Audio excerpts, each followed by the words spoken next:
This video reviews the activities that take place on the third day of the week. On day 3, students complete an unplugged coding mission. They will use the coding cards, the mission mat, and the gimbal playing piece.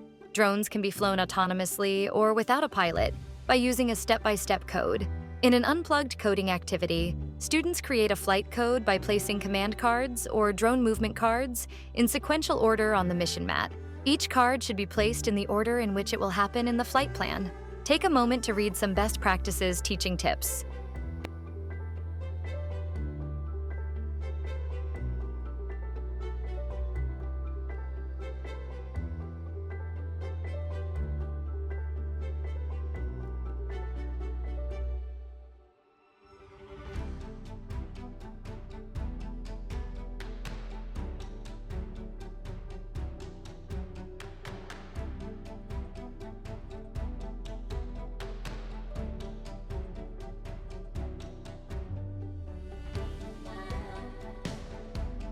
Begin the unplugged coding mission with a welcome discussion and review the drone movement commands.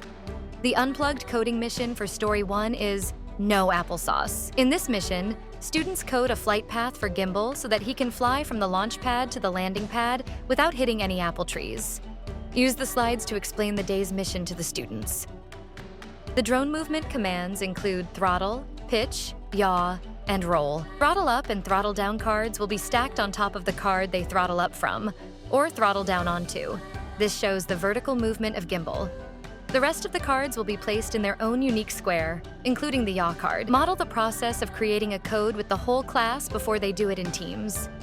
Set up a mission mat and invite a student to tell you which coding card would need to be placed first. If needed, explain to the students that Gimbal has to throttle up before he can start flying the mission. Place the throttle up card on top of the launchpad card. Continue to call on students in the class to choose drone movement cards to place. Help them decide where to place the cards. Discuss the fact that sometimes 2 different cards will work. For example, in this code, Gimbal pitches forward 2 times and then rolls to the right 3 times.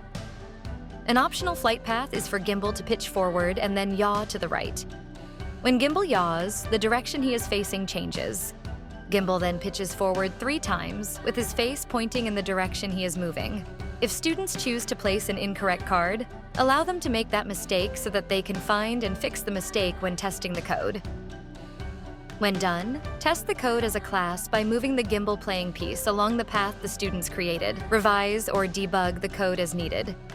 Repeat the coding instructions and then ask students to separate into teams. Instruct students to find and set up the 3 apple tree cards anywhere on their mission mat. Students should distribute the drone command coding cards equally among themselves. When ready, ask the team to choose the first direction card and place it on the mission mat. Wait until each team has selected and placed the throttle up card. Then instruct students to complete their mission as a team. Walk around helping teams as needed. Wrap up the day by cleaning up and discussing the questions on the last slide. Use the character icons on the cards and the card ID numbers to make sure all cards are returned to their correct boxes.